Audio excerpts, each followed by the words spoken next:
So, thank you for joining us. Welcome to Bridging Minds, where we try to explore interesting thoughts and authors and their ideas.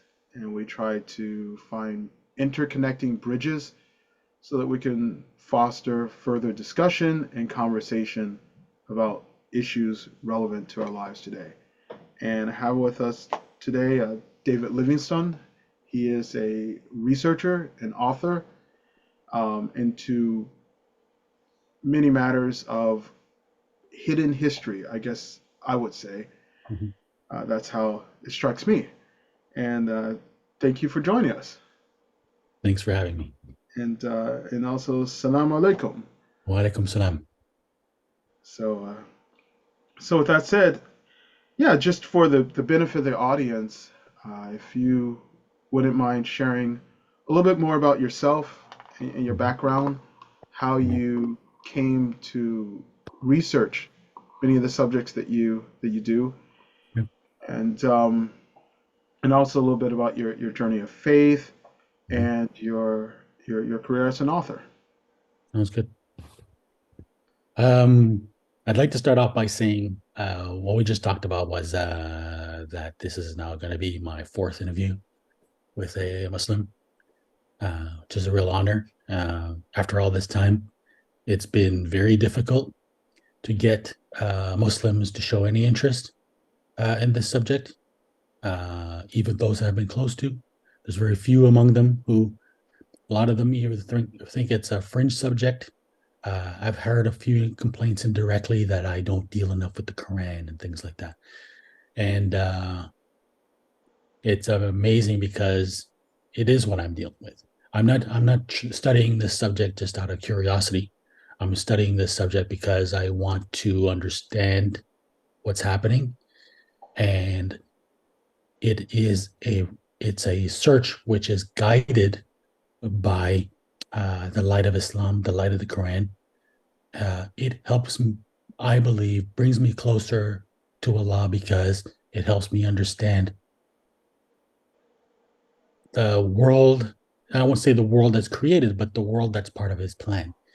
Mm, And uh, and I feel it's a core of an obligation as a Muslim in our time to understand the world we're living in. You can't correct it unless you know what's going on. mm, And so this excuse about purportedly, focusing on the Quran uh, as if it's an activity that's more pious is really at kind of the core of the problem rather than mm, anything else. So how it started out is my biography, hopefully very brief, but to put it in context, is that I was brought up in an agnostic family. I had some grandparents who were religious, but my I was raised without a religion. When I saw the televangelists on Sunday on TV, I was repulsed. They were clearly a con men to me, and I figured that what they were selling was a con as well too. Um, and because I didn't have a proper religious experience, I was um, not experience, sorry, but literacy education. My concept of what religious people believed and how they understood God was completely inaccurate. So I had this concept of God as, a man in the sky with a beard and old and living in the cloud. And it just seemed impossible to me. Um, but I wanted to find the truth, and that started pretty young. And so it led me basically at the same base. I was always thinking, I was always trying to figure things out. And and I remember one thing that was really particularly difficult for me, especially when I got to university, was this sort of I looked a lot of the literature that I was reading, and a lot of it seemed to sort of be allegorical of some kind of human quest, And I always felt to mm, myself, like, why, why this constant searching? Why what is it? What's this instinct? Now it seems so obvious, but at the time it didn't. And really, the problem was no conception of right and wrong, right? I mean, yes, I mm, had some basic concepts, framed by society, but not the understanding that of a internal struggle that it's an internal struggle that we go through as human beings. Almost like the cliche of the angels on each shoulder, one good inspiring you to good and the other one trying to tempt you to the not good. And so that's constant struggle of constantly reevaluating, questioning myself. I had no context, and it was a kind of turmoil, and I think a lot of non-Muslims, it's hard for them to, Muslims who were raised Muslims, it's hard for them to relate to what that's like to live under that kind of darkness, ignorance. And so it was always that search. And I went through a period, I have to confess, I was actually an atheist. And but again, that's because I disbelieved in the God that I thought religious people believed in. And I eventually started to, recognize the necessity of some kind of absolute truth. And I guess I came through Christianity first, but mostly by default. I didn't really think of myself a Christian. I just kind of assumed it was true. So my search didn't end there. I continued to look, and my intent was to study most of the wisdom literature in the world. And before long, I studied the Qur'an, and it just seemed almost immediately obvious to me. I have another confession. I was very ignorant of Islam. I really knew nothing about it. And I thought it was a completely different religion with a different God, which is a very common case, I think. Maybe less so these days, but certainly in my youth. But the whole notion that there was one message that had always been taught by all the prophets through history, and especially the clarification that God was an immaterial entity. It's hard to find the right words. An immaterial existence, conscious, eternal, really sort of triggered a very immediate sort of recognition, intuitive recognition in me. And that was that. So that kind of happened in parallel. There was a dual search that was happening, that there was my own spiritual search and there was my, which involves study. And so just before that, I was at university. And I was at the University of Concordia in Montreal. Okay. And it had just started, only a few years old at the time. It was called the Liberal Arts College. And a friend told me about it. And it was a unique program that they had decided to start out, where they had all the 3 years, all the courses were coordinated, and it was intent to show you basically a view of Western civilization. And I was really attracted to it because I wanted to understand what it was. How did Western society perceive itself? At the time, I didn't think of Western society as really something foreign. I thought it was, kind of almost human society. And I wanted to know what were the main ideas. I wanted to, who were the leading thinkers? What were their main ideas? Did I really get a proper grasp of it? So I was really attracted to the program, and I dove into it. It was only later that I discovered what it was really about. And it was effectively basically a propaganda program. But that's what got me started, because the entire Western civilization's perception of itself is modern propaganda. That was created it was in development since the 1800s, 18th century. It was really in the 20th century that it was implemented in university system in North America, and effectively across the Western world. And so one book in particular, we were given a book called the History of Western Civilization by William H. McNeill, who was a professor of history at the University of Chicago. There's more backstory on him, but basically there was one segment there which talked about the sudden appearance of the Indo-Europeans. And because when you study early history, there's two civilizations which are the first to emerge, which is Egyptian civilization, Mesopotamian civilization. Right. They both come on pretty sudden, around the year 3000 or so. But they develop gradually, right? So people start out as hunter-gatherers, then they settle, usually around rivers. So the Nile in one case, Euphrates and Tigris in the other. And then as they settle, of course, the populations get larger, so they have to develop, legal systems, societal systems, and they develop into civilizations. But the Europeans are a completely different case. they appeared. Apparently, they come out of the mountains in chariots, right? So he showed me how you can ride a chariot in the mountainous area, and then conquered various parts of the known world. So there's no example of a people appearing all of a sudden, right, out of nowhere, Mm. uh, and then having uh, the power at their disposal to Mhm. conquer these various established civilizations, and it just seemed really strange to me. Hmm.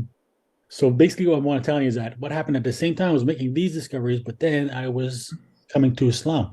So um, I was able to have a unique context that allowed me to understand what I was discovering, and effectively, uh, to give some context overall of where this goes, Mhm. is yeah, what I've done basically ever since is deconstruct, is using the light of Islam, because that's what's missing from the concept of Western civilization is the light, the light of Islam. And Yeah. it's understanding, being able to deconstruct the light of Western civilization, because the Western civilization is not just some unique apparatus that belongs to um, this part of the world. It Mhm. is the operating paradigm in the world today that confines most of the political activities and human thought today. That if you are outside of it, you're considered marginal, and often an enemy. Mhm. So it's important to understand it's not just some fringe um, study. It's Right. it's essential, but at the same time, it's a discovery of the significance and meaning of Islam, because we're looking Mm. at a time now which is 1300 years since the 1340 1400 years since the original revelation, Right. right? We have a new context to deconstruct, Mhm. a new context to examine in the light of Islam, to try to make sense of it. We have a new situation that we have to adapt to, Mm. and to do that, we have to understand what's going on. So that discovery of the Indo-Europeans is really what um, led me to discover the history of occultism. And um, I had read a book at the time. Within the first couple of years, I come to Islam. It was called Satanic Voices by David Musa Pitcock. I think I might actually have, not to interrupt you. Yeah, no problem. I actually have that book, Clara. It's I haven't seen that in years. It's like a long time. yeah, I About completely forgot that book 35 years existed. now. Yeah. Yeah. So, excellent book. And it was one of the few books, right? That there was another book that became really popular. I can't remember what his name was, but it was like the Dajjal system or something like that. It was Yeah. very rare, right? To Ahmed find, Thompson. I think it's Ahmed yeah, Thompson. Musa Brother Thompson from and something England. like that. Yeah, something, So, yeah. yeah. Of course, it's very rare to find Muslims tackling uh, Hmm. political issues, current issues, right? It's all the books, especially Sada books. It's always about prayers alive and the blessings Yeah. of heaven and right, Yeah. but nothing Not immediate. this So world, yeah, this dunya. nothing to help us understand what we're living in, especially to understand our responsibility, and that's the key Hmm. part, right? In fact, I think that those books are generally written to keep us away from exercising our responsibility. Hmm. So so he referred to, it was a book about Salman Rushdie. It was started as tackling the issue of Salman Rushdie, but really covered a lot of Hmm. stuff, a lot of other conspiracy history. And what he pointed out is that the basis of the craft of Freemasonry was the verses of Harut and Marut in the Quran, and that made a lot of sense. So there's in chapter Baqarah, Surah Baqarah 101 to 102, I think is what the verses are. It talks about Jews who had turned their backs on the faith. They had learned magic, Hmm. which was attributed. They had learned magic that was sent down revealed by the angels Harut and Marut of Babylon. Hmm. They learned this from the Shayateen, who had falsely attributed to the prophet Solomon. Hmm. And it's amazing how powerful just those two verses are, because they explain the remainder of the 2,500 years from that time. It's essential when we look at the Hmm. what's happening in Gaza today, which is being exercised by uh, by a Zionist state, who are an evolution of the um, Messianic movement of Shabtai Zvi, declared himself Messiah in 1666, Mhm. a movement based on the Kabbalah. And so those two verses refer to the birth of the Kabbalah. But it also refers to a cult which has taken on many forms over the years, manifested in many different ways, fundamentally always sharing the same core principles, but has shaped fundamentally Western civilization. And what happened is that what is called Western civilization is, in effect, an attempt to package what is actually the evolution of the occult, but presented in a positive, sort of rationalistic manner for popular consumption. Okay. Hmm. So th- this would that framework of how you became interested in these things and where it led you.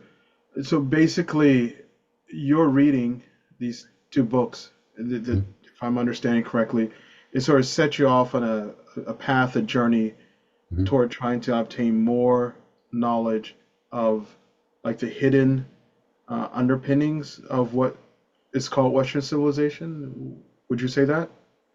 Yes, to understand,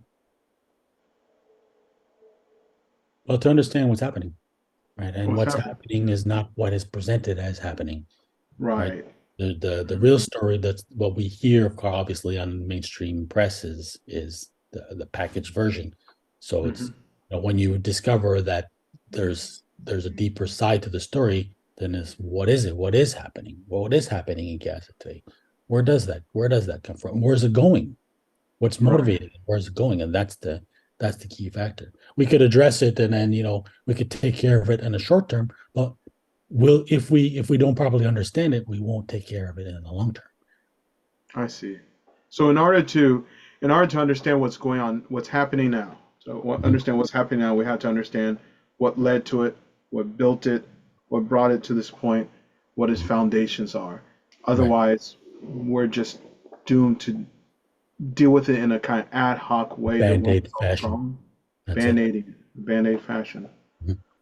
All right. So Because it's it, our responsibility as Muslims, right? This is we can come back to this point, but this is what mhm.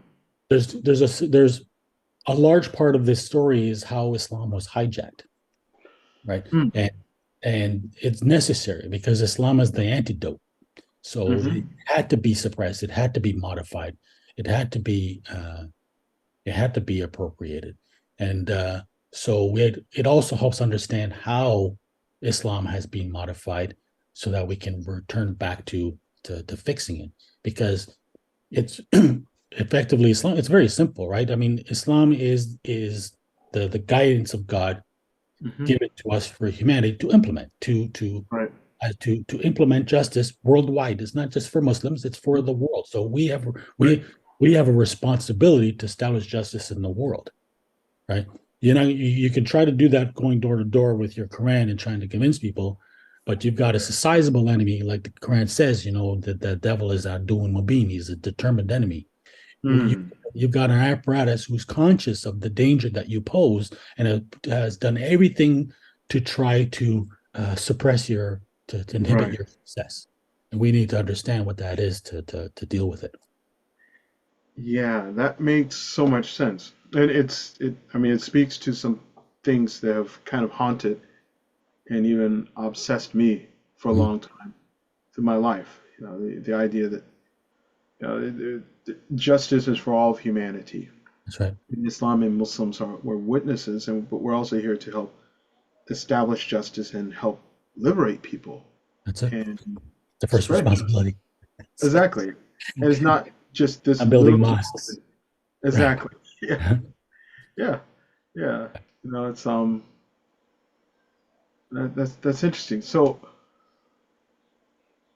maybe that leads to the idea of mystery Babylon. Not to jump too much, but Well, there's this yeah, concept in the Bible of mystery mhm, Babylon, Yeah. And it's interesting in the Quran, the two angels Mhm. descended to Babylon. So if I'm understanding you correctly, please correct me if I'm wrong. Yeah. Um, are in your theory, Mhm. did the two angels and the people who land at Babylon, was that during the time of the exile of the Jews from Judea, or was it prior to that? I think what happened, I believe, these details are fuzzy. I believe that the revelations from Harut and Marut might have happened earlier, and it was kept by the shayateen, as they're referred to in the Quran, but it would have been learned by the Jews at Babylon. Hmm. We have to go back to the verse. So I'm not sure. It's not something that I tried to explore because there's not a lot of evidence to look into it. What I have looked at though is when it did take place among the Jews at Babylon, and there's quite a bit of evidence to substantiate it. So basically what happens is that, uh, and to give us a backstory, we need to understand how Mhm. this happened, right? So Abraham believes that he's ordered by God to sacrifice his son, and Mhm. when he's ready to proceed with it, the angel, I think Gabriel, I'm not sure, he gets basically stopped from performing the act, and because of his righteousness is recognized, he's promised the land that he sees to his descendants, which is Right. the land of Israel. Several couple of generations later, I guess it would be his grandson Isaac, who later takes the name Israel, has 12 sons, and they end up led by Joseph to Egypt. They're there many generations, and then Moses comes to liberate them, and he takes them out of Egypt and brings them back to the Promised Land, where they are ordered to conquer the land according to the Bible, it's the Canaanites. Mhm. And at the same time, they have two important orders that they're asked to Mhm. conform to. One of them is to not intermarry with them, and the other one is to not fall into their worship. And Mhm. so the Canaanites used to worship uh, two gods, a god and a goddess, called Baal and Astarte. And so this is what you read in the Dying God. Right. The dying God is a term. The dying God means because it's a God who dies and resurrects. It's a term that was coined by James Fraser, who wrote a book Mhm. called Go and Bow. And what you see is that uh, this was a type of deity that was worshipped throughout the Middle East, throughout the ancient Middle East, but usually in different names. So you had Isis and Osiris in Egypt. You had Bel and Marduk and Ishtar in Mesopotamia. Uh, there was Mithra and I can't remember what their name was in Persia, but the Persian version of her. In Greece, there was many versions. There was Dionysus, there was Apollo. Anyway, on and on and on. And Right. Actually, I think on the cover of the Dying God. that's Alexander dying. Yeah, this is Alexander, but Yeah. it strongly reminds me of a of Apollo in a certain sense, except for the it has more emotion and more pathos. Yeah. I ended, but Because that was a tangent. no, no, no, it's good because Apollo, I mean, Alexander is key to the story in so many ways, actually. I wanted there's a lot we could cover. I'm going to try to stay concise. But yeah, Alexander is a very important section of that story because he's eventually sort of worshipped as Mithras, eventually as Apollo, as all these gods. Um, um, uh, so yeah, so they are they conquer the land of Palestine slash Israel, Hmm. and but the thing is, the problem is that their rebellion begins soon after the Exodus, right? Basically, not long after. They haven't even arrived in Israel yet, and they're already worshiping the golden calf, Right. which is, I believe, most scholars identify it with the Apis bull of Hmm. the Egyptians, and this is where you find that this sort of calf, cow or horned god, cow or a goat, it becomes persistent in this entire story. Hmm. And uh, so they they fail to conform to the religion, and they are persistent in this. And this is why when you look at some of the ancient accounts, you look at the story.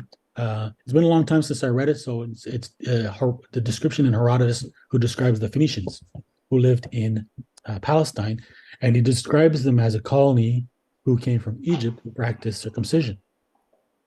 And this is because at the time the world didn't know who the Jewish people were, and it would have been difficult for them to, because Judaism would have been practiced by a minority. This is why people who were mostly genetically Jewish, outwardly indistinguishable from the other peoples of the Near East, which is why they were known as Phoenicians. And because effectively the early Israeli civilization, there was very few of them who would have practiced the religion of Judaism. What happens is that eventually, David establishes a kingdom, and his son Solomon builds the temple. But within a few generations, that temple becomes corrupted, so that it becomes actually a pagan temple. So even the core, it's like the Vatican becoming a pagan ritual place. And religion was subverted. It was subverted. That's the entire message of the Bible, is basically all these several prophets being sent to try to reform the Jews, to call them back to Judaism, and them being rejected. But then these prophets warning that if they continue, they're going to be punished. They're going to be taken into captivity and punished for their rebellion.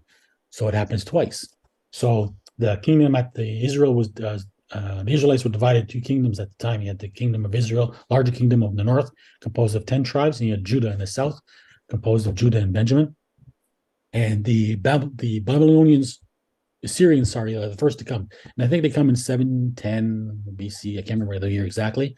And they come and they conquer the northern kingdom, and they take all of the 10 tribes into captivity. And it's from that point forward that they are known as lost. And they are crucial because they center very heavily in all the expectations of the end times.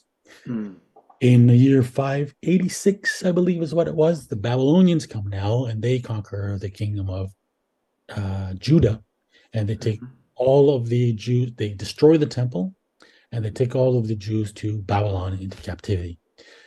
There is an estimate there's about 50,000 Jews that they took. The population of Babylon itself would have been about 250,000. So they would have composed a substantial portion of the population.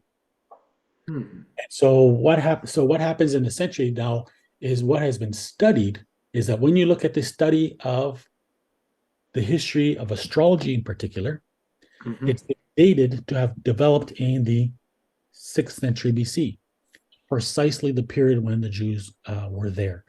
Because it began with, there's a whole history of sort of early, a kind of Babylonian divination.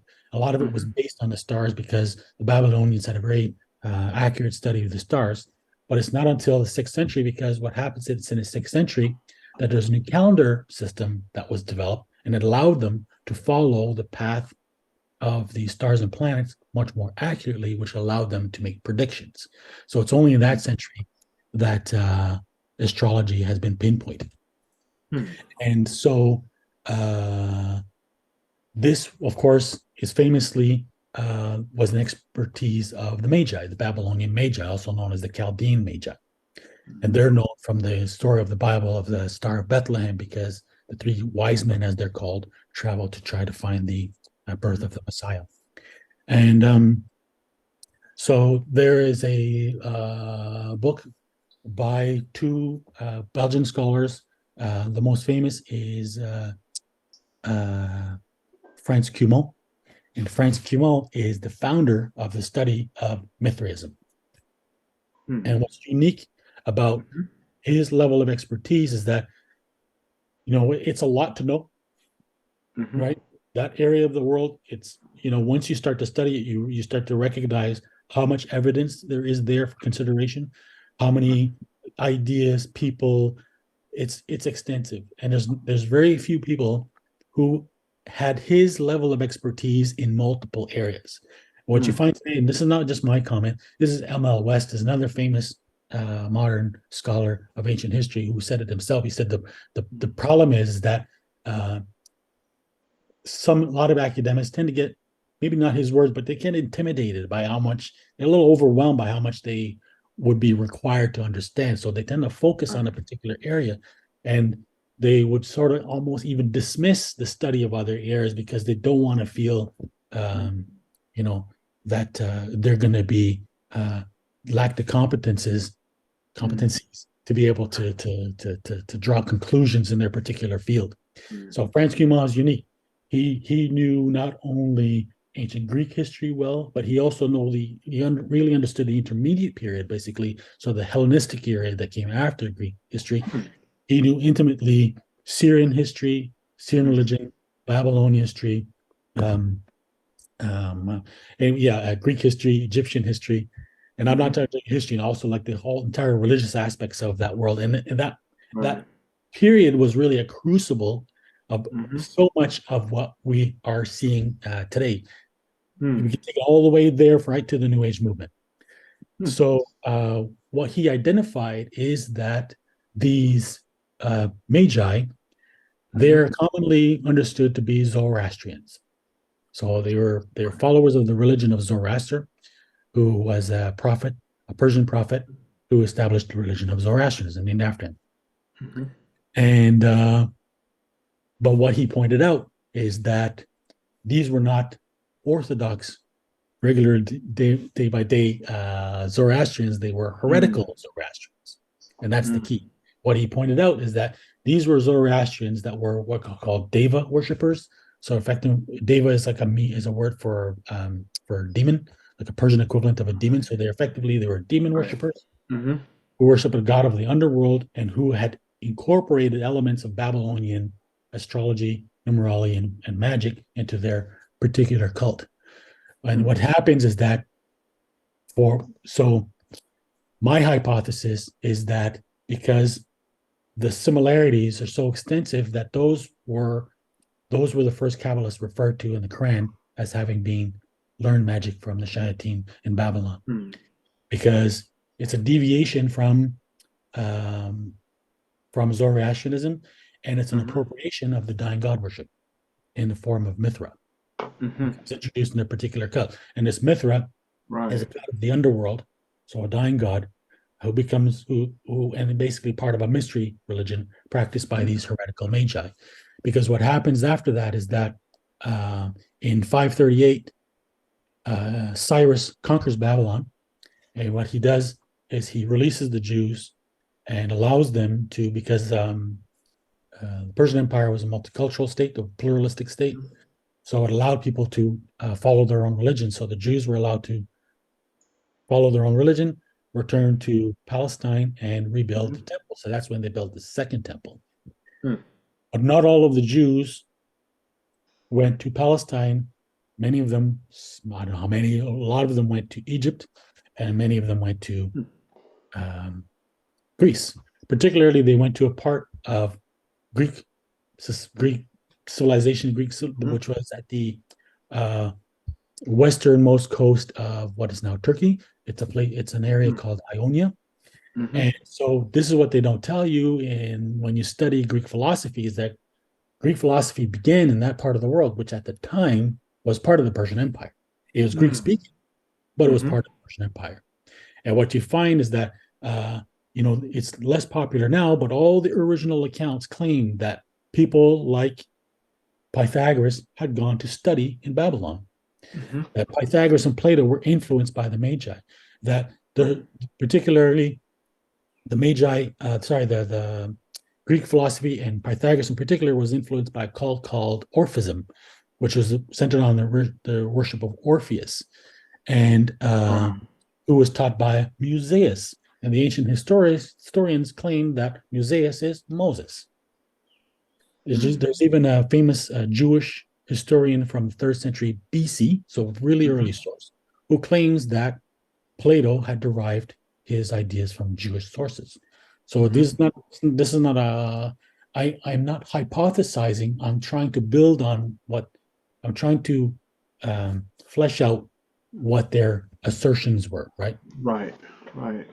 So, so the religion of Orpheus, there's Heraclitus, who was a Greek philosopher from the 5th century BC. So again, Mm-hmm. very early on, I think maybe even in the 500s, like very early on, who Right. said that the worship of Dionysus, the worship of Dionysus and Orpheus were practically one and the same. That the Mm-hmm. worship of Orpheus, Dionysus, was learned from the infernal rites of the Magi that Right. were dedicated to the phallus. Mm. And this has been corroborated because there was a find that happened of a papyrus that was discovered from the 3rd century BC, which effectively corroborated what he said. Hmm. So basically, you're looking at this cult, this Haratamura cult, this magic cult, Right. Babylon. The first place where it gets transposed is in Greece. First with Pythagoras and then Plato, who basically, since that time forward, has kind of been considered, like Plato has been studied by the Kabbalists Mm-hmm. for centuries, right? And especially in the Renaissance, he's recognized because they recognize him as having derived his teaching from the Jews. And this Mm-hmm. is a claim that has been repeated for almost since that time. Right. And then simultaneously, you have a similar cult that emerges in Egypt called Hermeticism, Mm-hmm. which again you can see is influenced by the Magi. And then Mm-hmm. thirdly, sorry, you have the similar teachings amongst the Essenes, and the Essenes were a fringe Jewish cult that are Right. associated with Dead Sea Scrolls. Right. Um,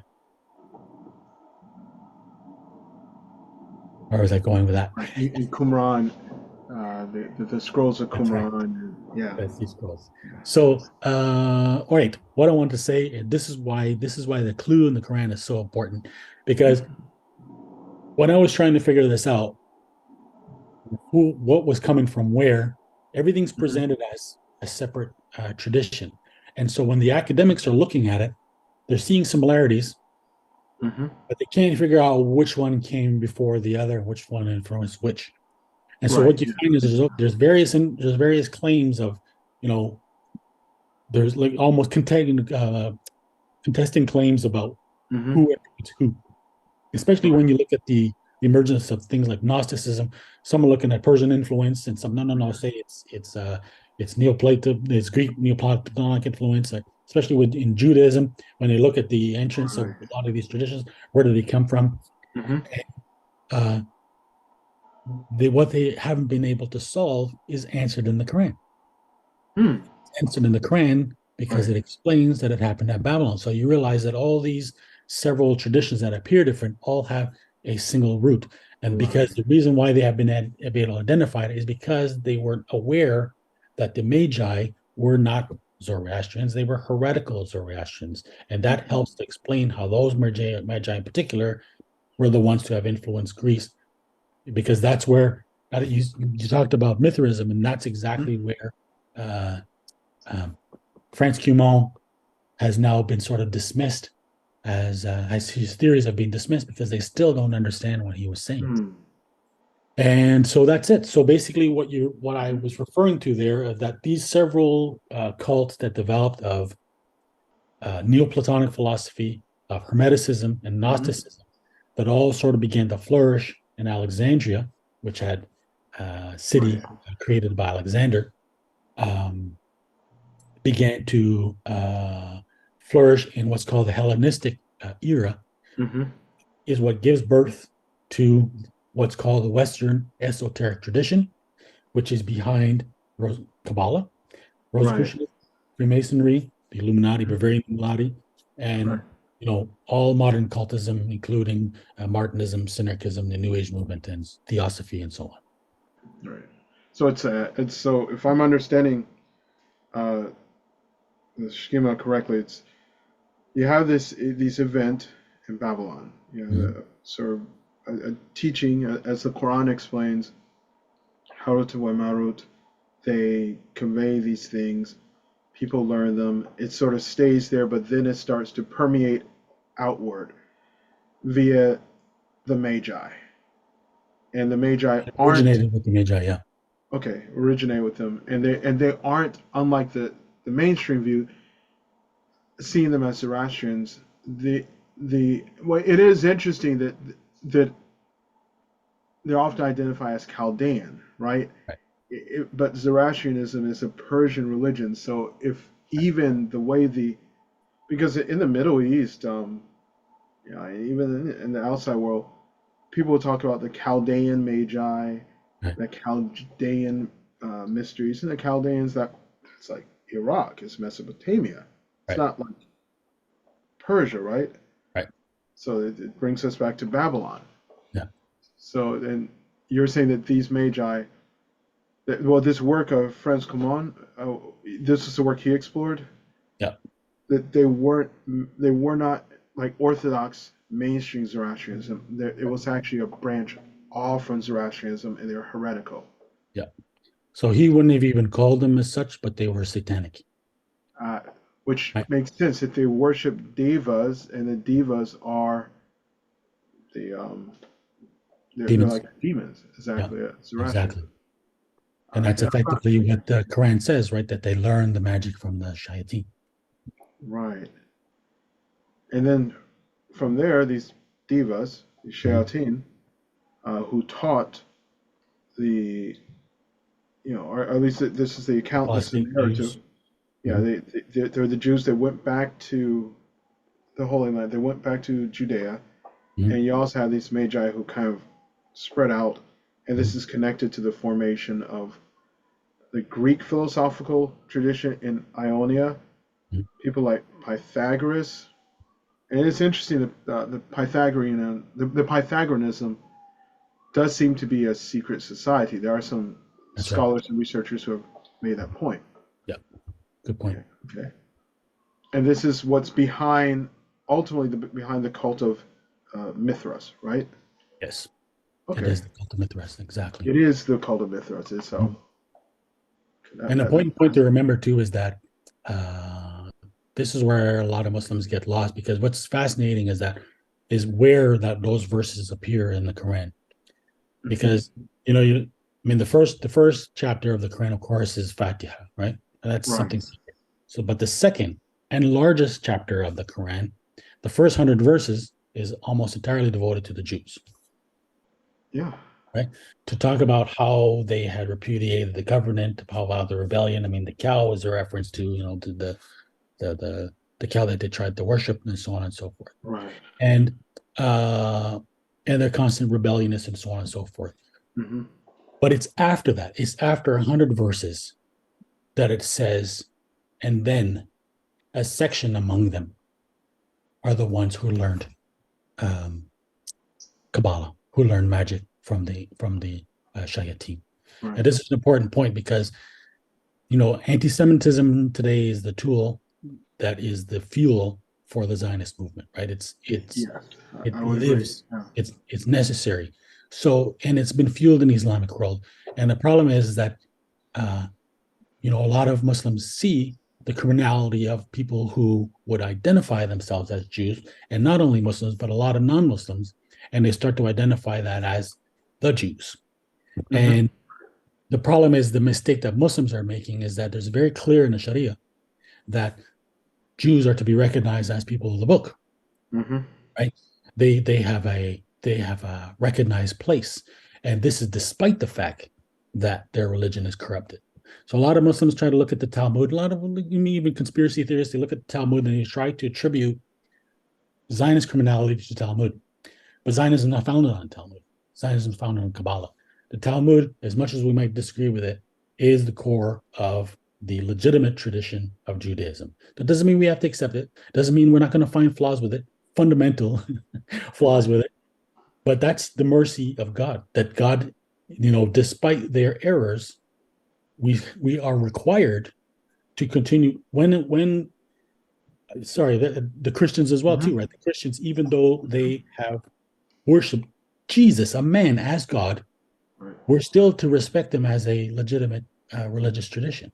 This is Right. exceptional. I think that really speaks to God's mercy, because Mm. so in the Sharia, they are to be recognized as people of the book. So when Mhm. these communities are part of the Islamic State, the Muslim community it's incumbent on them to protect these communities. Right. If the Muslim state is attacked, Muslims are required to fight. These communities are not required to fight. We are required to protect them. Okay? So Right. we are required to protect the Jewish members of the Islamic community, despite all the errors that they made, having altered the Bible, having rebelled against God, everything that's said in those first 100 verses of the Quran. The same thing with the Christian community. What we're talking about here is a smaller group who basically forsook their religion, because that's what it says. It Mhm. says they turned their back on the faith and Right. they this magical Kabbalah tradition. And that is the story that basically ensues after that point. Hmm. What we're seeing in Zionism is the conquest, is the final usurpation of this small group that over the Hmm. centuries had fought with traditional Judaism.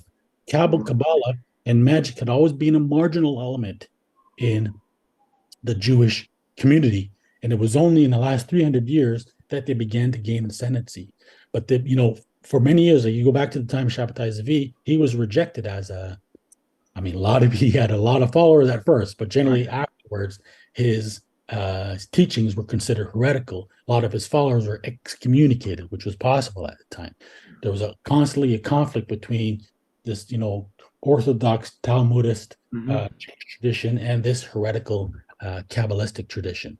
But they gained so much political and economic influence in recent centuries that now they are capable of putting themselves forward, basically drowning out uh, the, the Hmm. the other Jewish voices in the world and presenting themselves as the true representatives of the Jewish community. Right. I do find it interesting, like just from from what I've read, that a lot of the books, a lot of the sort of foundational books about the Kabbalah, they're quite late. Right. It seems the biggest flourishing is around the 16th century. The earliest text you see is it's like the 12th century, but later 12th century. And prior to that, there's this little known Merkavah That's uh, it. tradition. The Yeah. Merkavah Riders, the chariot, is Yeah. visionary experience. Yeah. Um, but the actual Kabbalah, it seems quite late, and it's always struck me from my own reading Mhm. that it's not that the Kabbalah is marginal in modern Judaism, but historically, Yeah. it doesn't seem to have been mainstream at all until much later. And Yeah.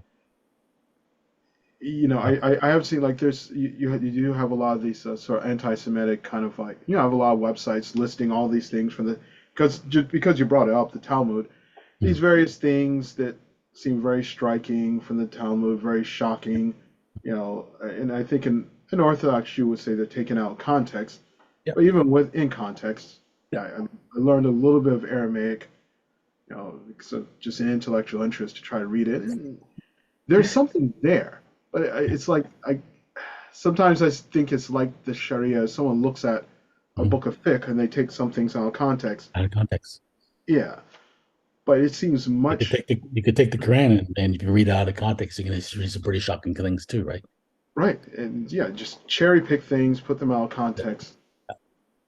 But it does strike me as interesting that there does seem to be.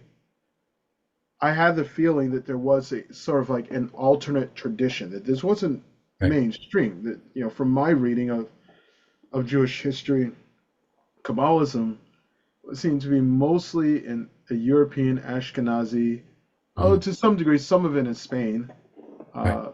Sephardi in the 12th century, but it didn't Yeah. really seem to spread in the Middle East Mhm. or in the Eastern world for a very long No. time. No. No. I don't know if that was an incorrect um, No. It's a core point. observation. It's a core point, right? Because so the first modern academic to study Kabbalah seriously is Gershom Salom. So he founded the academic study of Kabbalah. You got a couple of modern scholars today who have sort of taken over from him, like Moshe Dell. Mm-hmm. in particular is one I can think of. There's Nathaniel Deutsch as well too. He's not quite as well known as Moshe Dell. Heard of them. Hmm. And so Look 'em up. what's key is that so Gershom Shalom, like I call it Kabbalah, but it's not really Kabbalah, right? Mm-hmm. I talk about what developed in Babylon with how to promote is Kabbalah, but I mean technically it's not, because Mm-hmm. Kabbalah is really what begins in, like you said, in the 12th century. So in fact, Gershom Shalom identifies the emergence of it to specifically between I think 1250 and 1150 and 1200. Mm-hmm. And but he says it founded on an earlier tradition. That tradition is Merkavah mysticism. And the Right. first examples of Merkabah mysticism is among the Essenes.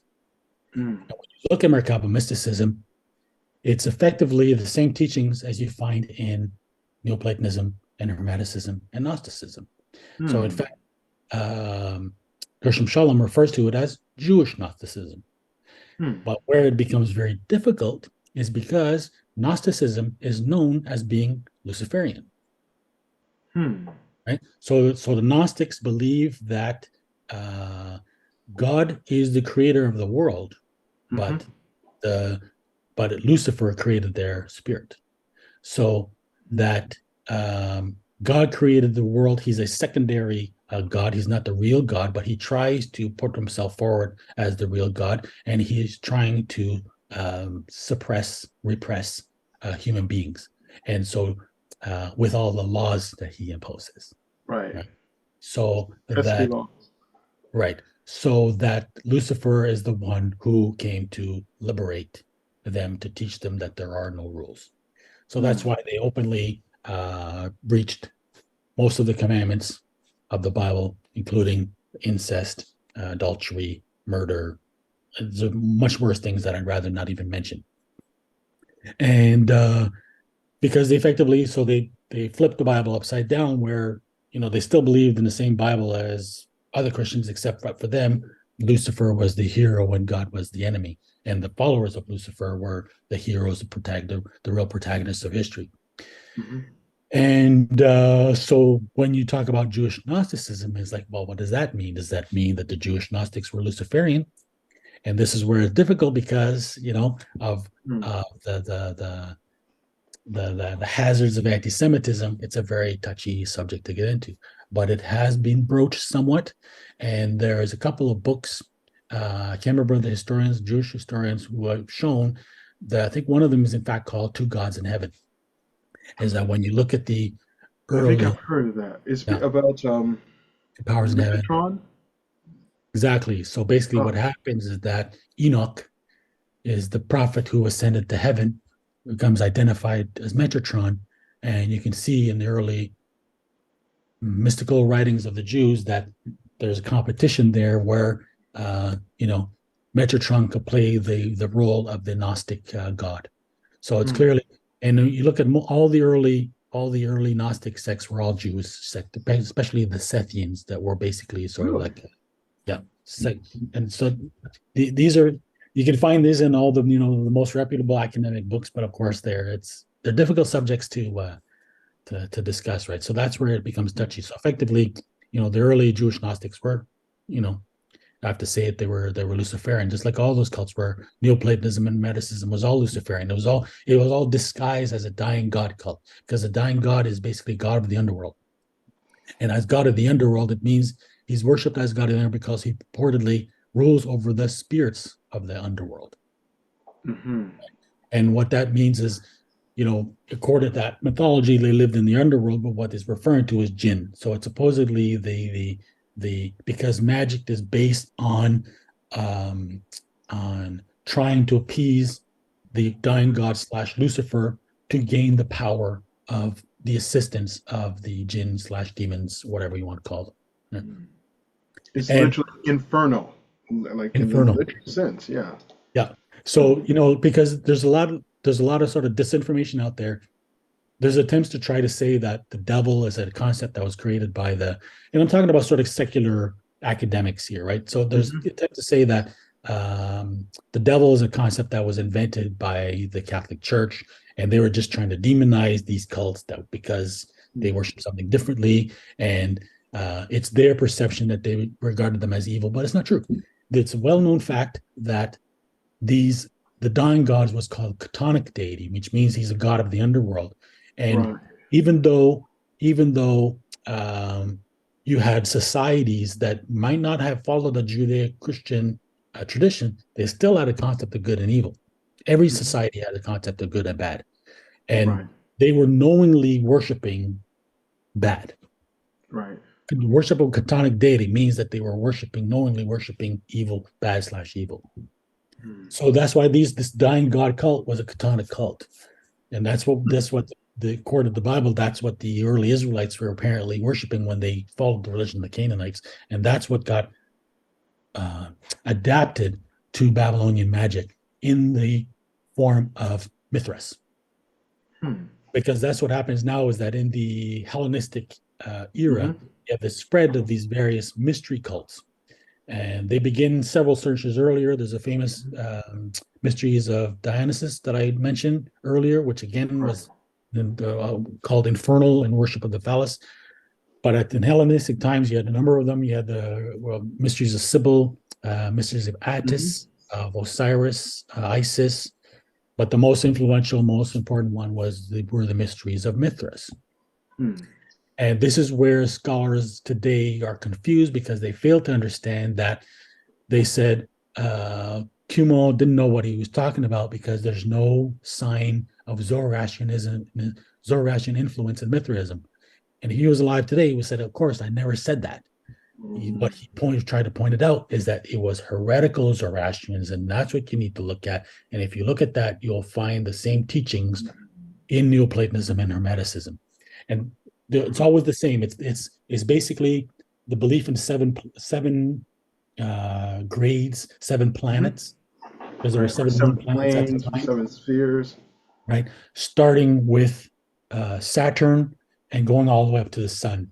So that's why it's considered an alchemical process, where you are transmigrating. Is that not what's the word? You're basically transforming lead/Saturn into Jupiter. The sun, which is the equivalent of the gold. And so basically, the point was that you were supposed to ascend through 7 grades, and you had to know the secret names of power to be able to pass through each grade, and you had to share the name with each of the spirit that guided the 7 grades, until you're able to achieve mystical union with the sun or gold. And that's why you find this core teaching in all of them. So that's in Merkabah, it's in Neoplatonism, it's in Hermeticism and Gnosticism. And so this is what I believe. So that's why scholars refer to that era as one of syncretism, because they see all these cults as influencing each other, but rather I propose that they're all elements of one cult. That the mysteries were the rites. The Hermeticism was the alchemical aspect, so the practical magic aspect of it, and Neoplatonism was the theology of this entire system. So it's not multiple mystery cults syncretically influencing each other. It's rather, the way you see it is, there's one mystery tradition, one mystery cult, one religion behind this all, and it manifests in different forms for philosophers. Yeah, like departments. That's it. That would make sense, because in antiquity you do see like these accounts. There seems to be this ease with which travelers from one part of the world of antiquity to the other, they would pass through, they would visit different schools, they would communicate with the scholars and teachers and the devotees, and they wouldn't participate in those rites, but they had sort of common symbolic language of discourse. Right. It seems to me. In fact, that's a point I'd like to touch on, which is a central point that's often forgotten. There's another group which is important in this circuit, and that's what's called the gymnosophists. Right. Yeah. Right. So these were the I'm not inventing this term. This is how they were described. They were described as the Magi of India.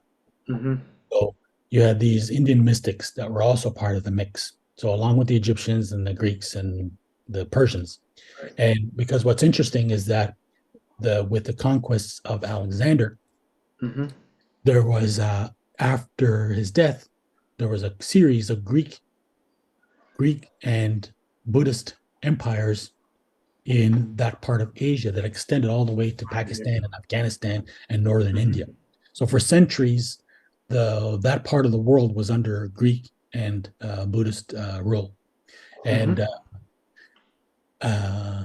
this is how I believe that it was a cross pollination that went in both ways. This is how you had the sort of like early Kabbalistic Neoplatonic influences that went east to Mm-hmm. India, and then sort of came back disguised, I guess you could say, as being gymnosophists, but really were part of the same tradition. And that's really important because that's where, we need to understand later how India and Tibet in particular came to be identified as the source of what's called the Oriental Kabbalah, which is really central to the later development of Freemasonry. Mm-hmm. So, what's important there is that uh, this is a lot of Muslims have difficulty with this, but it's pretty clear that Dhul Qarnayn, if I'm pronouncing his name properly, it was Alexander. You think Uh, so? yeah, Hmm. exactly. So I studied this very carefully. To because I had difficulty with it.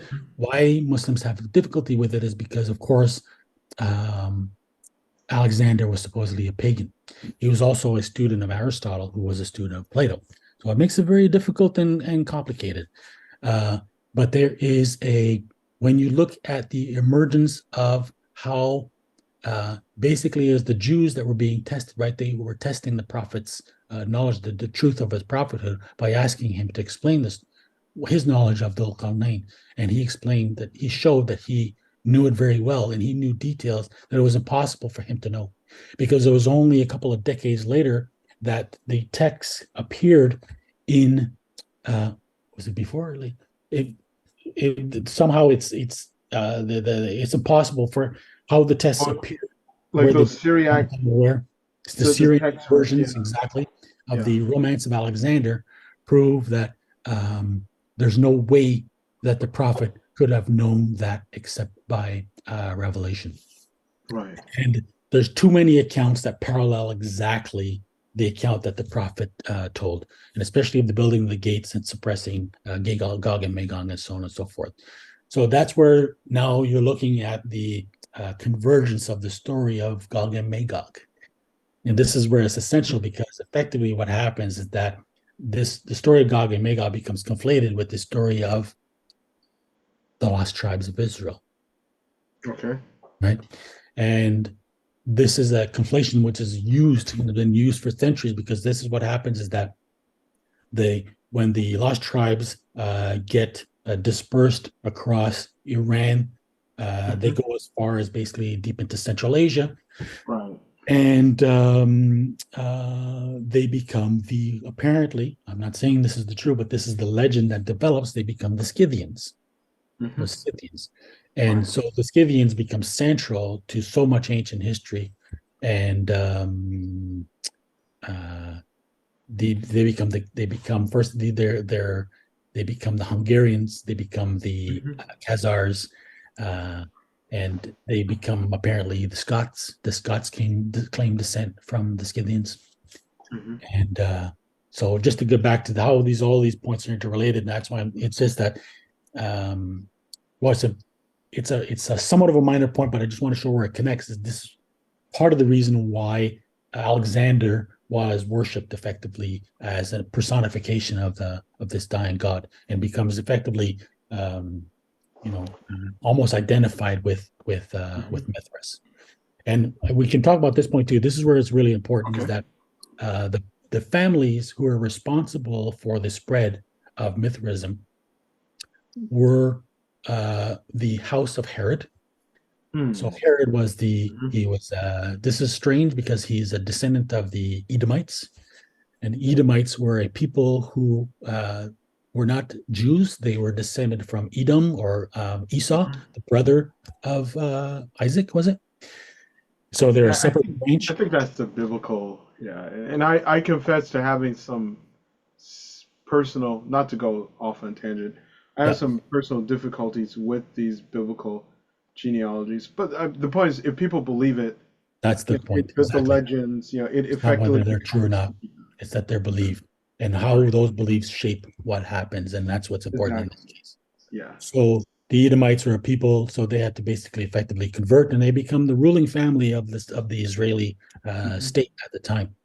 Right. And so Herod is famous for having ordered the slaughter of the innocents because the Magi come to him and tell him that they believe that they're looking for the Messiah. When he finds that out, that's when he orders the slaughter of the innocents. And Which is a suspicious story. very suspicious story, I'm right? sorry, but I'm getting ahead of myself. Yeah. No problem. But I don't think it's an accident there. This is why simultaneously he's also secretly proponent of the religion of Mithras. Hmm. And so this is in league. You find that they have extensive intermarriage with what's called the Julia Claudio. I always pronounce this wrong. Julia Claudian dynasty. I think, yeah, the Julian Claudian, I think Thank is. you. And so this is a dynasty of emperors descended from Augustus, and it's about Hmm. five different emperors, including Caligula, who was infamous, of course. And the House of Commagene, because the House of Commagene in Turkey, uh, this is Yeah. also a part of called Sicilia, I think is what it is, which Hmm. is the Cilicia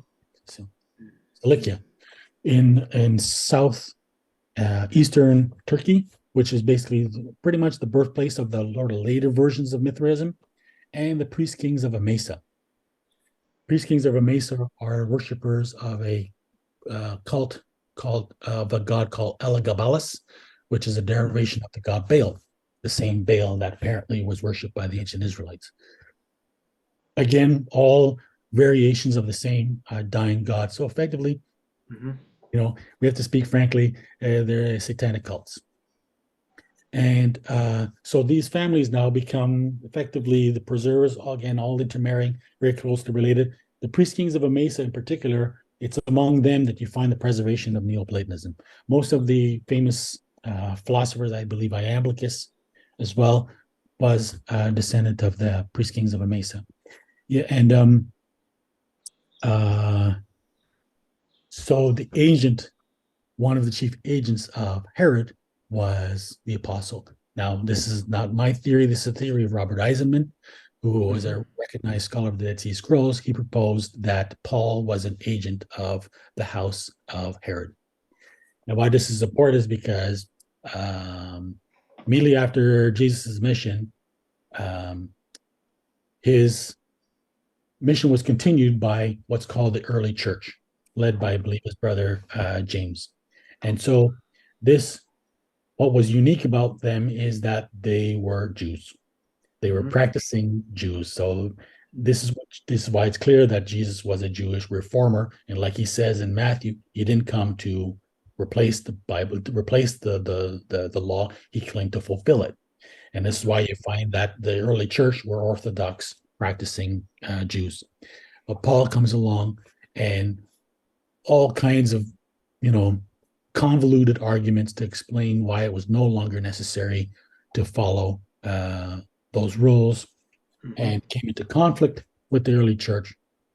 Several times was invited to debate them. They tried to change to bring him back, but and what's unique about Paul is that he's not an apostle either, right? He saw a Right. vision. He claimed to have seen a vision, so you got to take him on his word. And so yeah, so basically what you and there's also several books as well too that have pointed out that Paul was a Kabbalist, and Hmm. of course Kabbalah wasn't quite a thing at that point, but we're talking about Merkavah It's mysticism. kind of like the proto-Kabbalism. Yeah, Yeah, this is. yeah. So Or what so over several became. centuries, you find that these families, particularly this Julie Claudio, descendants of these various families, uh, continually maintain the worship of Elagabalus. There's even a Roman emperor who took the name Elagabalus, and they Yeah. basically preserved the cult of Mithras, also known as Sol Invictus. Mm-hmm. And so for centuries, they tried to impose this religion on the Roman Empire without much success. But it's finally Constantine who imposes Christianity, but it seems to have been one that was heavily modified by Mithric influence. Mm. It's fascinating. Absolutely So that's fascinating. where what's really curious here is that there was the Platonic Academy that had survived throughout the Roman period, right? And I can't remember in what year that they were disbanded. I guess that would have been after the conversion to Christianity. They were sort of disbanded, and where various accounts claim that they ended up was in the city of Harran in Turkey. And it kicked around for a while. I think even still, like, I think there were offshoots in Alexandria, if I remember correctly, until there's the incident, legendary or historically, of Mhm. the lynching of the high priestess of the Right. Museum of Alexandria, or the library, Yeah. Hypatia. But yeah, I think the Platonic academies. I'm not, if I recall correctly, it died off in mainstream Greece, but it still survived Alexandria. Right. But the point is that's where we transition to Islam because it ends up in the city of Harran, which is the seat of the cult of the Sabians, the so-called Sabians, and Hmm. it's through the Sabians that this occult tradition now penetrates the Islamic world before then being transmitted back to the European world. Right. Is this so in Haran? And there's lots of interesting things about Haran. Like, for Mhm. example, um, if I recall correctly, it was in Haran or near Haran that the Syriac alphabet was first, from the older Aramaic square script, the flowing Syriac alphabet Yeah. was codified. So it was a religious center there for Syriac Christianity. And there's a traditional linkage of Haran to Abraham, Uh-huh. peace be upon him, if that's true or not. No, legendary. You I think mean, it's, yeah, yeah.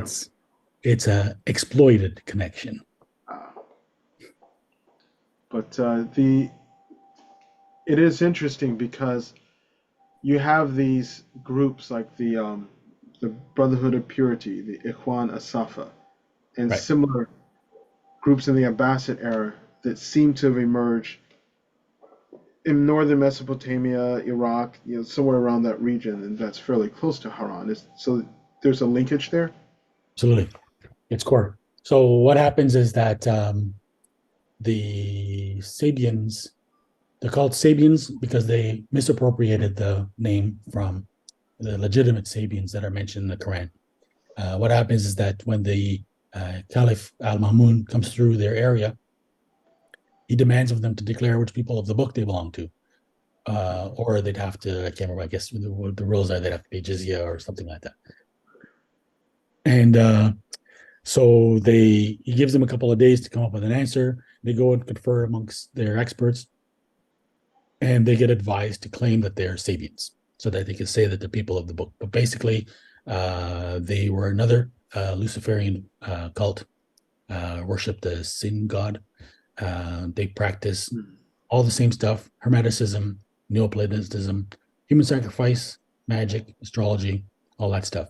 And what happens is that they are effectively responsible, if I remember the history correctly, they're effectively responsible for having introduced Greek philosophy to the Islamic world, and we know what the impact of that was.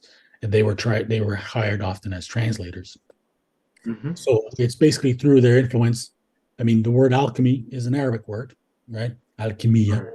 So we have the Islamic world to thank for so saying that sarcastically, for the development of alchemy, which was all derived through the influence of the Sabians. So there's the Sabians of Iran had their exercise, their influence most profoundly on, you mentioned them, the Ikhwan Safa, al-Khulan al-Marwa, the Brethren of Sincerity or Brethren of Hmm. Purity, as they're called, known in English, who are an Ismaili group.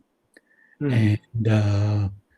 And also become a profound influence on the Sufi movement. Hmm. Now, this is where we can talk about the because it's important to understand how this impacts Islam, because it's around this time that a very key person from Harran appears. Of this, quite a few centuries later, in truth, his name is Ibn Taymiyyah. Right. And what's controversial about him is because by this time, it had taken centuries for the early Muslims to formulate, compile the evidence to formulate a legal system for Islam. Mhm. And they finally narrowed things down to 4 madhabs that were to be accepted. And so what happened is, in fact, is what's known as the closing of the doors of ijtihad.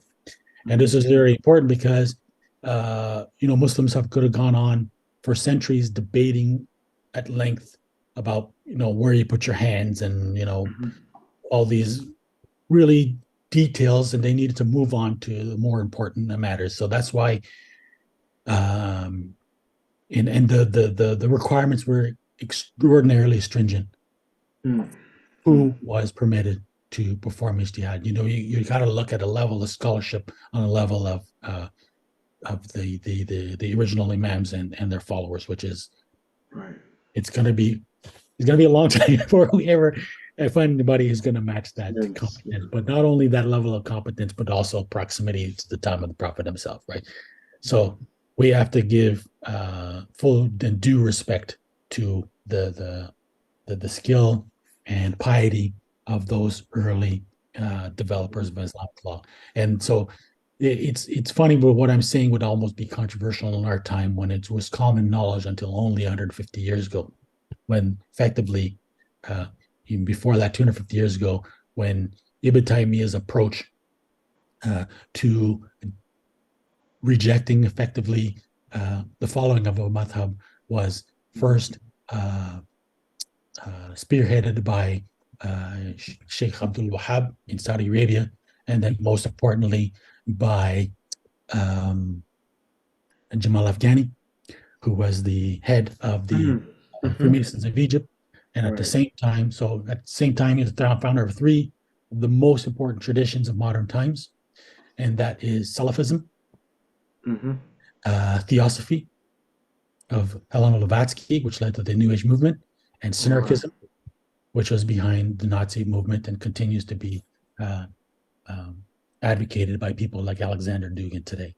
Mm-hmm. So that all goes back to Ibn Taymiyyah, who just happens to have been born in Harran. And because this is what I bring up in my books, is that so in fact, this is where we can come back. We might not be able to, I'm not sure how long you want to go on, but I think How long do you have? Because I don't want to impose too much on your time, and we could do this in 2 fast. parts if you're okay with that. Because we could do like a that'll be great. history and then later history. Yeah, Okay. I'd be delighted to. So, okay, sounds good. So, so back to the history of the Kabbalah. So this is where it gets interesting, is because, like I mentioned, Gershom Scholem is the one who established the academic study of it. And so what he recognized is that there was an early history, and he pinpointed it in Merkavah mysticism, which he called Jewish Gnosticism. But what happens is that there's a period until from the destruction of the Second Temple in 70 AD to the appearance of the Kabbalah in the late 1100s, that these teachings had been marginal and considered really suspect. So how is it that these teachings would appear all of a sudden after 1,000 years of being marginal in southern France and Germany, just like that? And so this is why he wrote a book entirely dedicated to a whole subject called The Origins of the Kabbalah. It's a subject that's still studied by people like Moshe Dell and Nathaniel Deutsch. They still can't really explain it. And because how do you explain it? And so one of the sources that I proposed, particularly Nathaniel Deutsch, who's devoted a book to it, he proposes the Sabians of Harran as being the ones who were responsible for having preserved this occult tradition, which was then somehow communicated to the Jews of Germany, and particularly southern France, which is where the Kabbalah effectively was born. And Gershom Shalom would, I think, Moshe Del, they're all sort of approximately the same opinion from what I understand. One way or the other, they're not able to explain it because it's found in a book called the Sefer HaBahir, the Book of Splendor. Right. And for exactly that reason, what's really strange is that the accounts claim that the book, because first it arrived in Germany, because that's among the community called the Ashkenazi Hasidim. And this is a very, very key community. This is a very strange, unusual, rare phenomenon, that community. It's really, this is the community that is really they were very focused on practical magic. There's a book, very infamous book called the Sefer Hasidim, which is a book that came from them, which is devoted to all kinds of like vampire stories and demonesses and succubi, incubi, like all kinds of the strangest kind of fringes kind of magic that you can imagine. So and they're important too because they apparently were founded by um, an Italian scholar. There was an important Jewish community that was established in Italy, and one of its representatives, I guess, if I remember the story correctly, ended up in Germany and founded that community. And the story is that he was a descendant of, because the Jews until that time, throughout the Islamic period, they were, again, this is part of the Sharia where the Jews are allowed to govern them. This is what's unique in Islam, right? You have one overarching ideology which governs the state, but individual communities are allowed to govern themselves according to their own rules, even if those rules contradict the core rules of Islam. Unique example. Really, it's truly the example. Not to interject, but which is forgotten today, even by many Muslims. I mean, especially I think our Salafist brothers.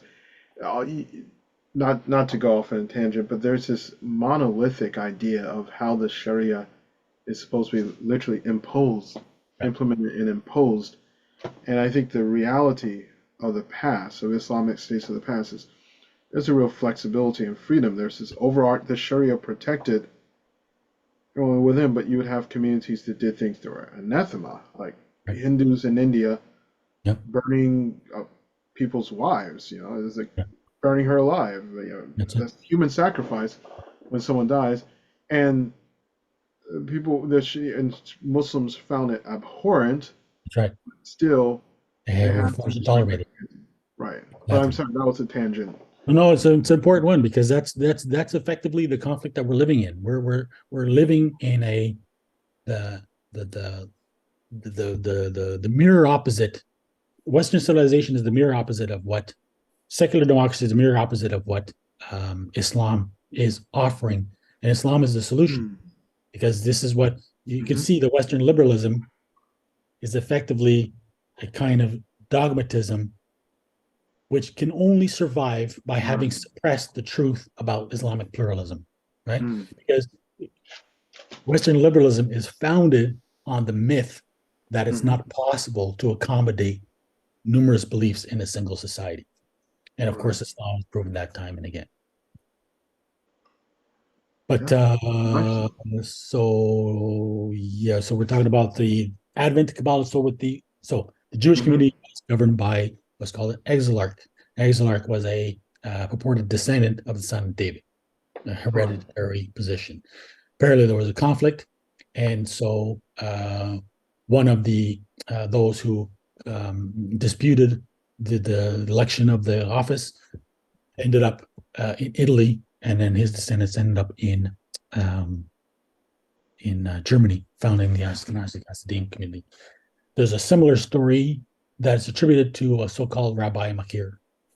And this is a story that's repeated in another book from, I believe, again, the 1200s called the Sefer HaKabbalah. And this was a story that was picked up by a Jewish scholar named Arthur Zuckerman. And he believes that this Rabbi Makir was Guillaume of Boulogne. And Guillaume alone was the first Count of Orange. And he became famous in the early romances. one of the most famous personalities in the early romances, and Arthur Zuckerman also proposes that he basically was interrelated. So the Abrahamic here basically intermarried with the descendants of Charlemagne, and that he was Guillaume of Boulogne. And so this is what a large part of my study has been, to look at the influence of the descendants. You can trace them all back to Guillaume of Boulogne, particularly all of the families who were involved in the First Crusade. And maybe I'll finish with this topic in the next couple of minutes. But basically, there were several families, only a handful of families, leaders from several families who were leaders. The First Crusade is actually called the Prince's Crusade. Right. And they were in contact with Rashi. Rashi is an acronym. I can't remember what his full name was, but he's considered one of the most important Jewish scholars of medieval times. He's also considered to have been probably the first to have articulated a Zionist interpretation, where he proposed that the Jews were entitled to inherit the land of Israel. Just happened to be in contact with Hugh of Champagne, who was one of the founders of the Knights Templar, because Rashi was based in Troyes in France, which was the seat of Champagne regions. And so what's Champagne? It took me a long time to make this connection, because I knew there was one, because there's a book called, I think it's Abu Lugod. I can't remember how to pronounce her full last name. I think the book is called Before Western Hegemony. Really, actually, an excellent book, very academic, but really important, because what she identifies is that capitalism, modern Western capitalism, effectively was born in the Champagne region after the Crusades, because of the technologies that were brought back from the Crusades. And what we look at here is that the Champagne region basically was ruled by the Templars through Hugh of Champagne, actually his descendants, people like Blanche, very famous Blanche of Champagne, that I talk about in my book. It's a whole other story. But basically, why did this group of families choose, the Muslims had taken Spain all the way up basically to the borders of France. Why did they choose to send an expedition halfway across the world to take Jerusalem? And I believe that they had learned, probably from people like Rashi, that because it's an open known, it's not a secret, it was a well-known fact among the Jews that there had been treasures. First of all, the Romans there's a famous Arch of Titus, right? After Titus conquered Jerusalem, they sculpted this relief that shows the Romans carrying the treasure of Jerusalem with the famous candelabra. And so it was believed that not all of it was taken, first of all. So some of it would be left behind, buried beneath the rubble. Some of it had been taken away. It was believed that the Visigoths had appropriated it later. So I can't remember the stories, but basically it's sort of, this knowledge was really central, this knowledge of a treasure that needed to be recuperated. So because what happens is that it was proven later by Captain Warren of the Palestine Exploration Front, who was a Mason, who conducted excavations in the Temple Mount in Jerusalem. This is 100 years ago. And proved that the Templars had been digging beneath the temple. Because what's curious is that the accounts of the Sefer al-Bahir claim that it came to the Ashkenazi Hasidim, the scholars, the Jewish scholars in Germany claim that it came to them in bits, tattered bits scattered, that which sound to me like it would have been some kind of scroll that would have been discovered in their digging. So it's really important here. This is where you have this parallel tradition happening now. You have these families, because the core expectation is that, even though these families are Gnostic, like I said, they still believe in the truth of the Bible. They just believe that the heroes are the opposite of who they really are. And so Right. the expectations of the end times are still something that they pursue. So they are expecting Messiah. They are expecting that they will be returned to the land of Israel, that they will rebuild the temple, that when the Messiah returns, they will be made rulers of humanity. Hmm. In a nutshell, that's effectively the Zionist expectations. But this is a knowledge that goes way back. The Messiah is supposed to be a descendant of David. Hmm. That's why somebody like Guillaume of Boulogne would have been so important, because he was apparently a an exiled exilarch who would hereditarily have been a descendant of David. So these families now, these princely crusader families, would have considered themselves all carrying the blood of David. And this is why the first thing that they Hmm. do is take when they capture Jerusalem. In Hmm. fact, what they do is they name Godfrey of Bouillon king of Jerusalem. He refuses the title, and it's his brother Baldwin that takes it. But for centuries, all these families are fighting over the title. But this title, even after they lose Jerusalem to Saladin, they continue to maintain this title. So you find that the preservation of the Kabbalah, because the Kabbalah, there's a core Kabbalah that is retained amongst like sort of the Jewish mystics, but it also permeates in various forms, particularly like the legends of the Holy Grail. And Right. and so what you find is that it's always the same, these within these same families that you find are the key personalities that are involved in preserving these traditions over the centuries, and are usually Hmm. associated with the title of King of Jerusalem. Okay, that's fascinating. That's fascinating. And so just a couple of questions to Yeah, recap, but also emphasis. So to understand correctly, first of all, you are not saying that this stream, this Kabbalah stream, that this characterizes Judaism as a whole. You're saying this is a group. As the Quran points out, that it's a group from among the Jewish community who belong to this tradition, right? right. Mhm. And that it's not necessarily historically orthodox or mainstream, but it is something that has kind of come through Babylon Infiltrated. and, and taken different forms. Right. And it permeated the Roman Empire, the Mhm. Roman world, the Roman mystery cults, the mystery cults of the Mediterranean, the philosophical schools, and up until the Crusades, and it spread throughout France and Rashi. It is interesting that Rashi, because I think the two big figures of medieval Judaism was uh, Rashi on one hand and Maimonides on Right. the other hand. Mhm.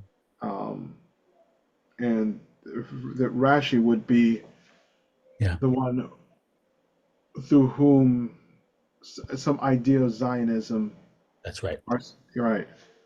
And this is leading up to the Crusades against the Holy Land, and that there was this interfamily connection, this Mhm. interfamilial connection among the French elite, Right. which is that's interesting. And so what ties those families is there's the family I mentioned, the family that founded the Ashkenazi Hasidim. It's the Columnus family. The That's the Cologne. family that has its origins in Italy, and there's also members that end up in France. So it's in France that the Kabbalah. So that's where the Bahir arrives, and it's among them. They're the ones who sort of compile it and try to put it together into some kind of Korean form. Mm-hmm. And uh, so this is what also another aspect that Arthur Zuckerman points out is that there was a Jewish kingdom in southern France. So that effectively this these families ruled Mm-hmm. over a Jewish kingdom called Septimania, and they were descendants of the Columnus family. And Rashi was also a descendant of the Columnus family. Right. It's fascinating how this history is in plain sight, but no one ever connects the dots. Mhm. It's absolutely absolutely fascinating. And the beauty of it is how much can be deciphered from two verses in the Quran. There would be no other way. There was no other clue available to to Hmm. to pinpoint the Mm-hmm. necessary connector Right. to be able to then continue the rest of the thread. Because that's why it hasn't been connected, is because the early scholars are not able to identify the core, where the core belongs, to then follow how it's. That's why they call it now the Western esoteric tradition, because it's considered to be sort of, almost haphazard, of having these, divergent elements, and they're not Right. able to see the thread. So alhamdulillah. Alhamdulillah. That's what, and that would be a point as far as why Muslims. Well, at your earlier point when you're starting out, how resistant a lot of Muslims were, especially when you began your studies and your research Yeah. to examining how, why what's happening now is happening now, and what Yeah, the historical connections were. that's it. You Antecedents. know, I think that the impression I get, the problem is a lot of Muslims are coming here from Muslim countries, and they want to make a good impression. So they think they're going to attract people to Islam by making good impressions. So they're embarrassed by these topics, right? Hmm. Topics that are dismissed as fringy and conspiracy theory. And so Hmm. what I've seen Muslims generally be embarrassed about it and just try to, chuckle it off. Uh, but the sad fact is that conspiracy is the central message of Islam.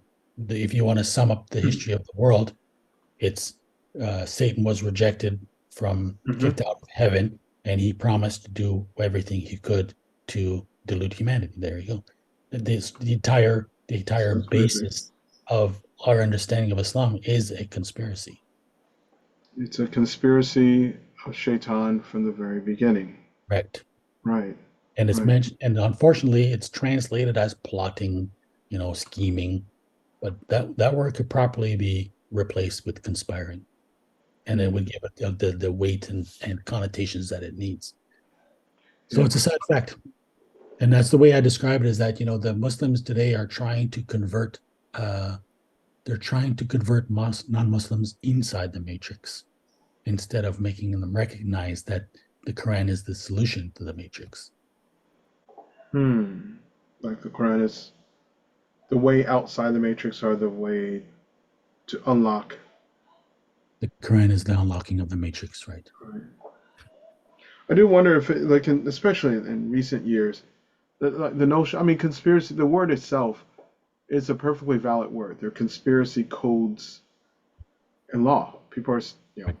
I mean, Donald Trump is standing trial among many other charges. For a criminal conspiracy Right. to instigate a, um, a seditious riot in the Right. Capitol. There's this RICO laws covering like organized crime conspiracies. So, I mean, conspiracy is conspiracy. Right. It's a valid term, but it's become so polluted and misused today. And in fact, sometimes you hear people using the term conspiracy to refer to conspiracy theory. You say, "Oh, that's just a conspiracy."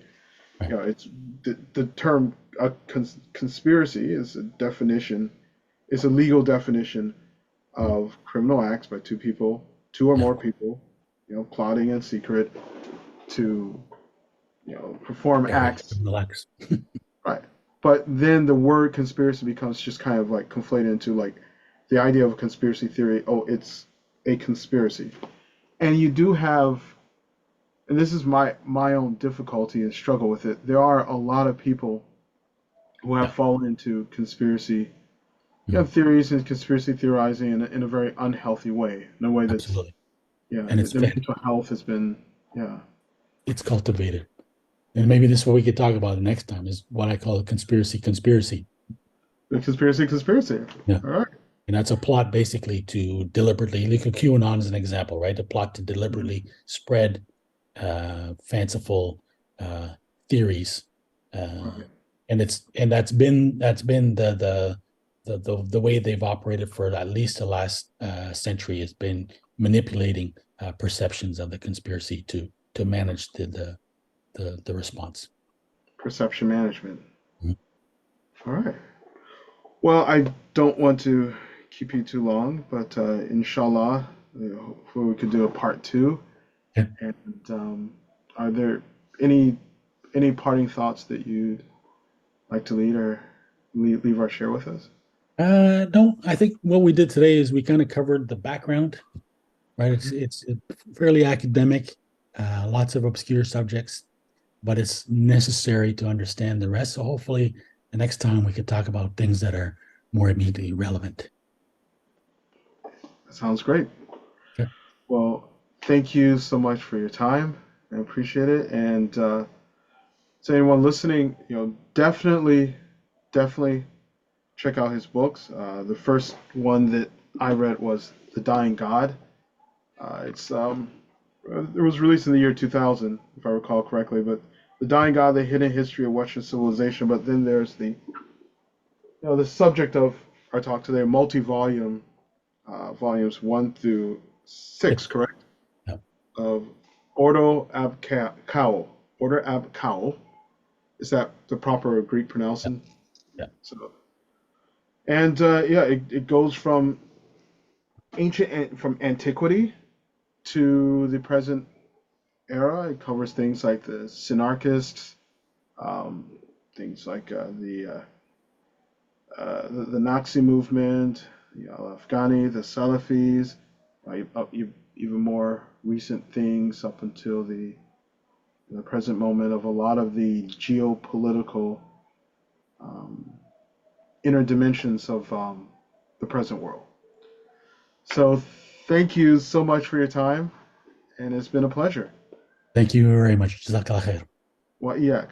Yeah, and jazakallah khair for me as well. Assalamu alaikum wa Wa alaikum rahmatullah. salam wa rahmatullah.